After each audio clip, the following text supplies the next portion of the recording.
l'ai tué pour me protéger. Parce que c'était la seule solution pour que Manuel cesse de me martyriser. C'est le moment ou jamais de lui prouver que tu l'aimes. Je sais pas pourquoi il raconte tous ces mensonges. Je prouverai que tu t'es planté sur toute la ligne. Tu te trompes de combat, François. C'est Roland qu'il faut convaincre de faire quelque chose. De toute façon, tu vas pas rester longtemps, je suis sur une piste. Tu comprends pas. Il s'est jeté sur son père. J'étais devenu fou, j'arrêtais pas. Il l'a envoyé à l'hôpital dans le coma. J'ai aussi bien pu tuer notre ordure. Il m'a défendu comme il a défendu sa mère. C'est comme s'il voulait expier ce qu'il a fait autrefois.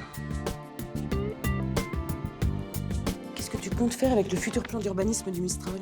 Parfait. À partir d'aujourd'hui, tu sors définitivement de ma vie. Je sais ce qu'il me reste à faire. Arrête tes gamineries. Si ça te convient pas, t'as qu'à te chercher un autre travail. T'as gagné, Céline. Vos problèmes d'oreiller ne m'intéressent pas. Je mets en place une équipe à des points stratégiques et je vous propose d'en faire partie. Je vais y réfléchir. Je crois que je vais me chercher un nouveau boulot. C'est votre avenir et le mien qui se jouent sur ce coup-là. Vous n'envisagez quand même pas de raser tout un quartier avec ses habitants. Vous imaginez bien qu'il en a fallu des appuis pour avoir le droit de toucher au Mistral.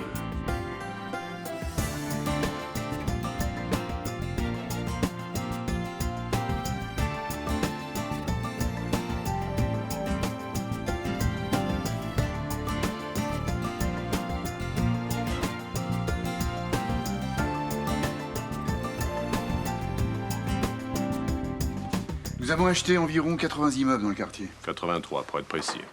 Nous aurions atteint la centaine si certains locataires ne se faisaient pas tirer l'oreille. L'éternel kyrielle des réfractaires au changement. Des personnes âgées, j'imagine. C'est ça, des vieux. Et pourtant, on s'est engagé à les reloger, n'est-ce pas, Frémont? À la périphérie, dans des immeubles très acceptables. Et pour le Mistral, comment comptez-vous vous y prendre? Ce sera un peu complexe.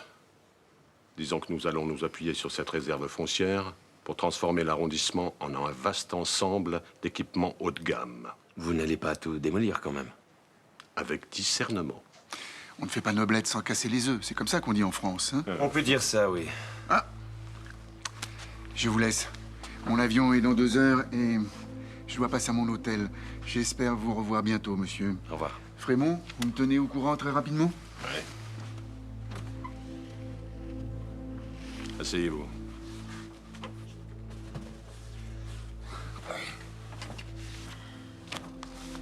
Qu'est-ce que vous en pensez? De l'homme ou du projet? Des deux. L'homme est un animal à sang-froid. Quant au projet, il risque de défigurer Marseille. Et les habitants du Mistral, vous en faites quoi?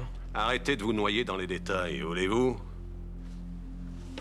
Si vous dites non, je prendrai quelqu'un d'autre qui n'aura pas vos scrupules.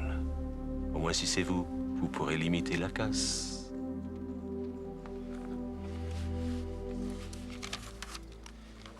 Il vous faut une réponse quand? Je vous laisse 48 heures, pas une de plus.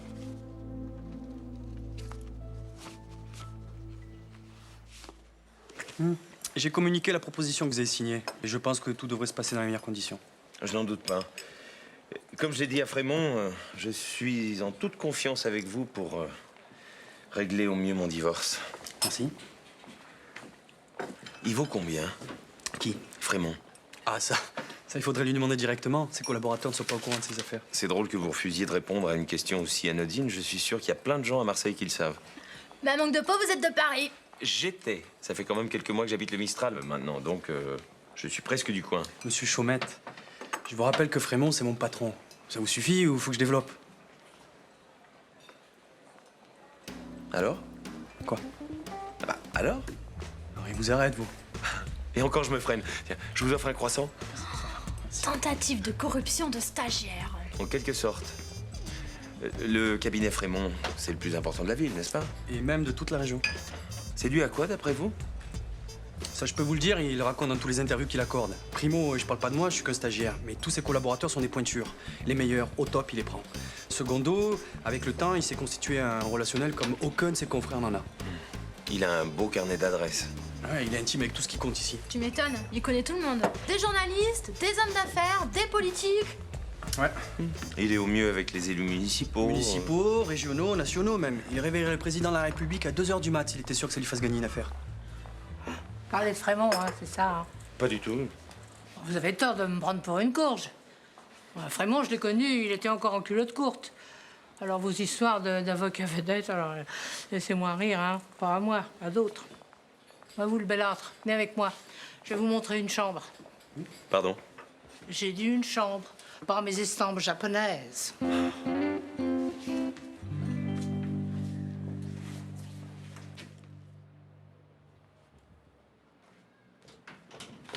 Merci. Je vous en prie.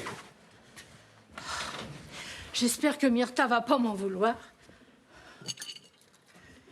Faites pas attention au désordre. Elle est un peu déboussolée en ce moment. Vous savez, j'ai une fille de 17 ans à la maison, alors question désordre, plus rien ne m'impressionne. Et voilà, c'est là que la saga Frémont a commencé. Ici, vous voulez dire dans cette chambre? Oui. C'était juste après la guerre. Bon, les Allemands avaient démoli la moitié de la ville. Il y avait une crise du logement, je ne vous dis que ça. Rien à voir avec aujourd'hui. Oui, j'imagine. Alors, le Select, un hôtel de dernière catégorie. Mais quand on ne sait pas où dormir, on n'est pas trop regardant. Hein. Et alors, voilà qu'un soir, on a vu débarquer la famille Frémont. Et ils étaient combien? 4. Le père, la mère et les 2 enfants. Puis ça roulait pas sur l'or, moi, je vous le dis. 4 dans quoi? 20 mètres carrés? 23, en comptant large. Mais ils étaient pas grands, hein. Surtout le petit Charles. On aurait dit un chat espillé. Enfin, il avait déjà quelque chose de dur dans le regard, quand même. Bon. Eh bien, je ne vais pas vous ennuyer plus longtemps. C'est comment, votre petit nom, déjà? Vincent. Alors, Vincent, vous venez la voir, ma collection d'estampes japonaises?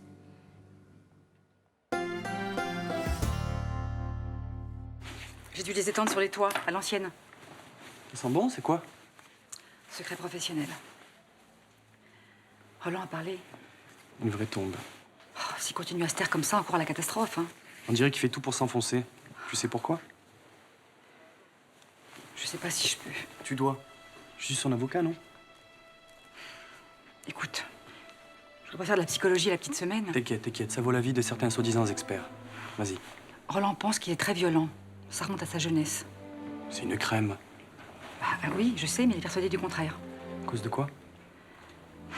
C'est une longue histoire. Tu peux faire court, je suis pressé.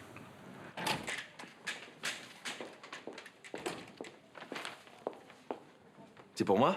Tu vois quelqu'un d'autre? Qu'est-ce que c'est? Un piège à taupe, ça se voit pas? Allez, ouvre. Oh! Ça te plaît? Tu m'as rien offert d'aussi beau depuis le porte-crayon en pot de yogourt quand t'avais 6 ans. Ou va, je le crois pas. Non, je te taquine, c'est très joli. Bon, c'est peut-être un peu Jones pour moi, mais c'est super. Merci. T'as quelque chose à te faire pardonner, toi? Le clash avec maman, c'était un peu de ma faute, hein. Un peu de la tienne et beaucoup de la mienne. Finalement, il y a que ta mère qui n'a rien à se reprocher. Ouais, mais les enfants ne devraient jamais se mêler des affaires des parents, c'est ça? Je suis assez content de te l'entendre dire. Tu crois qu'on la reverra? Enfin, qu'on se reverra tous les 3 ensemble? On est entre gens civilisés, hein. Il faut juste le temps de cicatriser. Tu l'essayes pas? Maintenant, là, tout de suite? Oh, bah oui.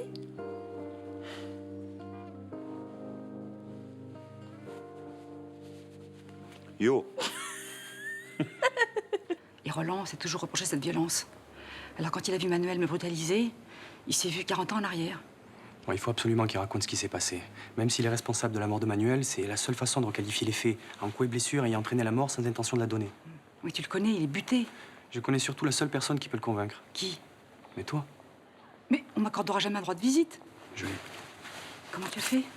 Tout ça ne dépend que du juge. Il nous laisse une chance. Je lui ai expliqué que tu étais la seule personne à pouvoir convaincre Roland et... Je suis pas sûre qu'il m'écoutera. Hein. Ah, Myrtha, il faut essayer. Parler, c'est sa seule chance de pas finir sa vie en prison. Qui c'est? Juliette, laisse-moi tranquille. T'étais où? Je t'ai cherché partout. J'ai accompagné ma sœur à la gare. C'est la vue des trains qui te met dans cet état? Les vaches, elles, ça les apaise. Excuse-moi, je suis un peu... C'est quoi le problème? C'est mon grand-père. Il me manque. Je le voyais tous les jours, je me rendais pas compte, mais là... Mais t'as des nouvelles? Mon père est allé le voir au Baumette.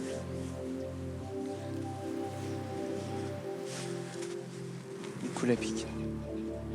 Demande un droit de visite. Ça pourrait lui faire du bien de te voir. J'ai demandé, mais... Malik, il en a obtenu un pour Myrtha, c'était déjà juste. Pour moi, il paraît que c'est prématuré. Mais pourquoi? T'es son petit-fils? C'est la loi, c'est comme ça. Ah ouais?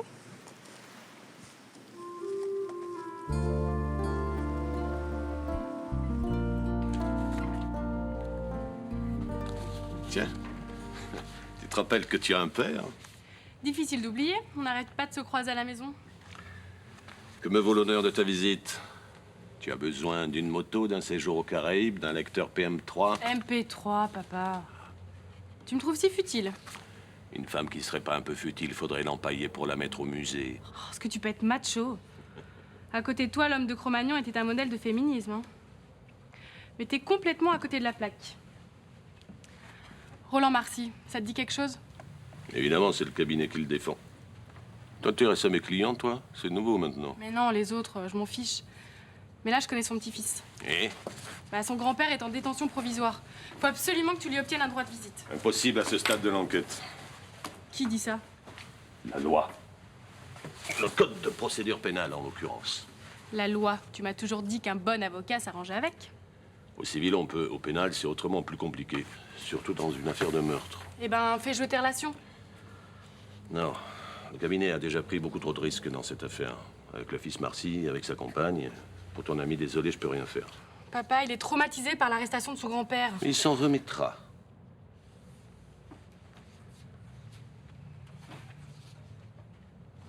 Si Lucas fait une bêtise, ce sera ta faute. Tu crois quand même pas m'impressionner avec un banal chantage au suicide? Papa, je te demande jamais rien. À part de l'argent des voyages, des vêtements... Ok. Si tu lui obtiens un droit de visite, je m'engage à ne pas te demander de rallonge d'argent de poche. Ne me tente pas. Dis-moi, tu serais pas un petit peu amoureuse de ce Lucas? Bon, ça, c'est mon jardin secret. Bon, pour ton droit de visite, vraiment, je peux rien faire. Par contre, tu connais Jérémy Le Barbier? Non. Ouais, c'est le patron d'une radio associative. Bon, tu l'appelles de ma part et tu lui dis que c'est un service personnel que je lui demande. On dit merci, papa. Allez, un petit sourire. Tu crois que j'ai le cœur à ça? Attends, c'est pas avec cette tête d'enterrement que tu vas lui remonter le moral, hein? Attends, Quoi, qu'est-ce qu'il y a? je suis pas sûre que ce soit une bonne idée. Tu plaisantes, là. Non, non, c'est trop tôt. Roland n'a pas demandé à me voir. T'as la trouille, c'est ça? Pas du tout. Eh ben si tu veux savoir, oui. Oui, j'ai peur. J'ai peur d'entrer dans une prison pour la première fois. J'ai peur qu'on me fouille, j'ai peur de pas ressortir. Puis j'ai surtout peur que Roland me parle. J'ai peur qu'il se taise. Oui, je crève de trouille. Voilà, t'es contente? Non, je suis pas contente. Attends, t'as quitté l'Espagne toute seule, enceinte jusqu'aux dents, t'avais pas un rond. T'as élevé ta fille et ton petit-fils tout seul. Tu tiens un hôtel à bout de bras et tu me dis que t'as la trouille. Faut pas que tu craques, Roland, il a besoin de toi. Allez. Roland? Comment ça va? C'est pas trop... Je connais mieux. Oh, Roland, toi ici, c'est horrible. Tu manges? La nourriture, c'est correct? T'as pas d'argent pour cantiner, innommable. Pas même digne seconde aux animaux. Te font même payer le sel. François m'a donné ce qu'il faut. Je t'ai rapporté un saucisson sec, mais on me l'a confisqué. Vous avez eu peur que j'étrangle le gardien avec la ficelle. T'as pu voir la télé? T'es toujours seule en cellule? On t'embête pas? Non. De toute façon, je peux te garantir que je suis pas d'humeur à me laisser marcher sur les pieds. Faut pas te laisser aller, Roland, hein, je t'en supplie. Tu sais, on est tous derrière toi. La famille, le quartier. Faut que tu gardes le moral. Malik fait du bon travail. Et François et Mélanie vont tourner le bar à la perfection. Je t'en supplie, Roland. Te laisse pas aller. Tu as maigri, t'es un gars si... Les choses vont s'arranger. C'est gentil de ta part de t'occuper de moi, Myrtha. C'est plus la peine. Quoi? Pourquoi? Je souhaiterais que tu viennes plus me voir. Mais... Que tu m'écrives plus non plus. Que tu m'oublies. Je te mérite pas, Myrtha. Je suis un sale type. Jamais, tu m'entends? Je t'aime. Mais parce que tu me connais pas. L'extérieur est à peu près présentable, mais encore, faut le dire vite. L'intérieur, c'est pire que les égouts de Marseille. Ce qui est arrivé avec ton père et avec Manuel, c'est le passé. Je veux pas regarder en arrière. Mon avenir, c'est toi. Personne d'autre. Je veux vivre avec toi. Danser avec toi. Faire la fête, aimer avec toi. Vieillir avec toi. Et quand l'un de nous deux mourra, je veux que l'autre soit là pour recueillir son dernier souffle. Tu m'entends, Roland? Refais ta vie, c'est mieux pour toi, Myrtha. Les hommes bien, c'est pas ça qui manque. Gardien, s'il vous plaît, je veux regagner ma cellule. Vincent? Bonjour. Bonjour. Ça va? Et vous? Bien? Dites-moi, ça vous a plu? Quoi? Le cadeau de Ninon. Ça vient d'ici? Mais oui, c'est une création. Ah, c'est ce que je me suis dit. Disons qu'en temps de guerre, on risque d'attirer les balles ennemies, mais en temps de paix, je l'aime beaucoup. Si vous voulez, j'en ai d'autres. Merci, ça va aller. Elle a pas la langue dans sa poche, votre fille, en tout cas. Ah, elle tient ça de sa mère. Ça y est, on est en instance de divorce. On dirait que cette fois, c'est la bonne. C'est triste. À chaque fois que j'ai un problème, c'est à vous que j'en parle. Oui, mais vous connaissez pas beaucoup de monde à Marseille qui racontait vos malheurs, hein? Et surtout qu'ils sachent les écouter. Vous en avez pas marre? Pas encore, je vous préviendrai. Vincent, je sais, ça doit être une grande épreuve, un divorce. Tout a une fin. L'amour, les cheveux, le travail. Vous avez jamais été marié? Ça m'arrive. Pardon? Marielle l'a dit, divorcer à la fin du week-end. Comme ça, pas le temps de se lasser. Je vous choque pas, j'espère. Non. Ce qui me choque, c'est pas la liberté, c'est l'asservissement. Laurence et moi, on est restés mariés 20 ans. Moi, mon record, c'est 3 semaines. Enfin, ça compte pas, c'était à la montagne que j'avais la langue dans le plâtre.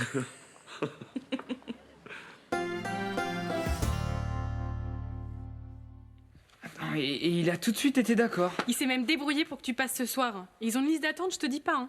Et pourquoi moi? Bon, alors, si j'ai bien compris, mon père l'a défendu dans une affaire où la radio risquait de perdre son autorisation d'émettre. Alors forcément, ça crée des liens. Ah, je vais finir par croire que ça sert d'avoir un père avocat. Plus que d'avoir un grand-père accusé de meurtre, en tout cas. Tu crois que je vais savoir parler? En général, le plus dur, c'est de te faire taire. Non, mais ça, c'est dans la vie, et encore. Non, là, c'est à la radio, en direct. Mais tu vas pas à la radio, c'est la radio qui vient à toi. Jérémy Le Barbier t'appelle et tu parles au téléphone de chez toi. Je parle, c'est bien beau, et je dis quoi, moi? Ah bah, c'est ton grand-père, hein. Je vais prendre des notes, ça me rassurera. Si tu veux.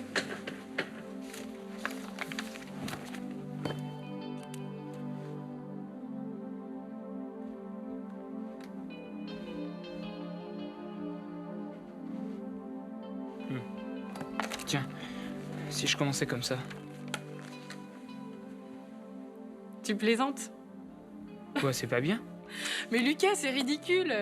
On dirait le compliment d'un gamin de 7 ans, et pas précoce encore. Bah d'accord, et tu veux que je dise comment, alors? Lucas Marcy pour Roland Marcy, cellule 423. Laisse-toi aller. Parle comme tu parles de lui quand il est pas là. Mélanie, Oui, oui, je sais. On n'est pas des bêtes, hein. la même chose, s'il vous plaît. Qu'est-ce qu'il y a? Vous savez depuis combien de temps je vous tiens la jambe? Non, je n'en ai pas la moindre idée. 1 heure, montre en main. Ah oui? Je ne vous ai pas trop ennuyé, j'espère? Si, beaucoup. Non, au contraire, Vincent. C'est tellement reposant, un homme qui vous raconte sa vie sans chercher à se donner le beau rôle. J'aurais du mal, hein. Je foire tout ce que je touche. Et sentimentalement, je veux dire. J'avais une femme formidable, elle a été d'une patience d'ange, et puis voilà, c'est fini. En fait, je vais renoncer définitivement à l'amour. C'est vrai? Je suis sûre que vous en êtes incapable. Qu'est-ce qu'on parie? Et voilà. Bah, Mélanie, Oui, c'est quoi ça? je sais. J'avais demandé... Je sais, la même chose. Bah, c'est quoi ça? Mais on n'avait plus assez de cassis pour faire 2 kirs, alors j'ai fait des diabolos aux fraises. Question couleur, c'est ce que j'ai trouvé de plus rapprochant. Hein. Logique imparable. Allez, santé. T'as 2 minutes pile pour laisser ton message et on passe au suivant. D'accord. L'antenne dans 15 secondes. Je fais le lancement et t'enchaînes, ok? Ok, ouais. J'y arriverai pas. Mais si. Tu veux que j'aille te chercher un verre d'eau? Une bouteille de tequila, plutôt. Et tu sais ce que tu vas dire? Je savais, mais je sais plus, moi. J'ai du fromage blanc dans la tête. Lucas, t'es prêt? Oui. Oui. Enfin, je crois. Alors c'est parti. Qu'est-ce que tu fais? Arrête de penser à toi. Concentre-toi sur ton grand-père. Salut les tolards, ici Jérémy, votre dealer de messages hebdomadaire. Tout de suite, un petit mot pour Roland, nouveau locataire des Baumettes. C'est à toi, Lucas. On t'écoute. Papy? C'est moi. Tu sais, ton petit-fils. Bon, votre vie sentimentale est un champ de mine, vous renoncez à l'amour, admettons. Et alors, votre vie professionnelle?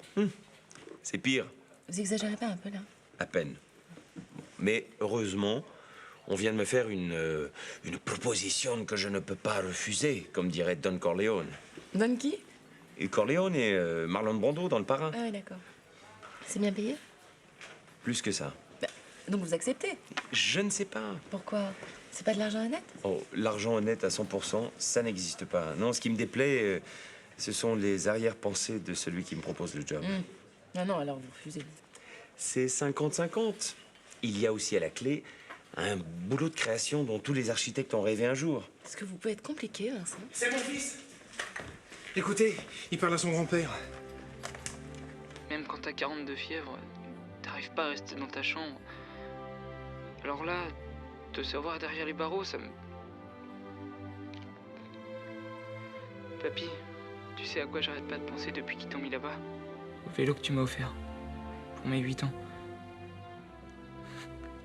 La gamelle que je me suis ramassée le premier jour. T'as eu plus peur que moi, tu te souviens?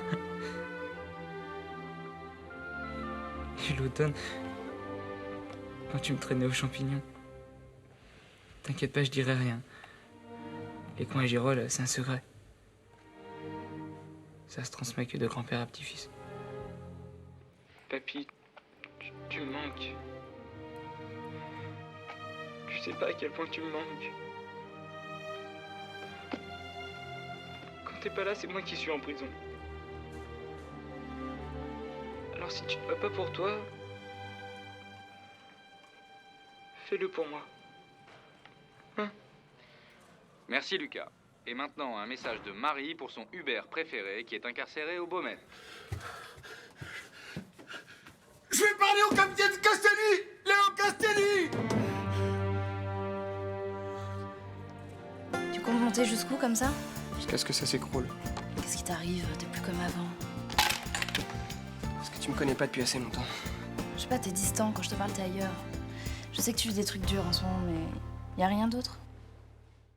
Tout mais pas perdre mon âme.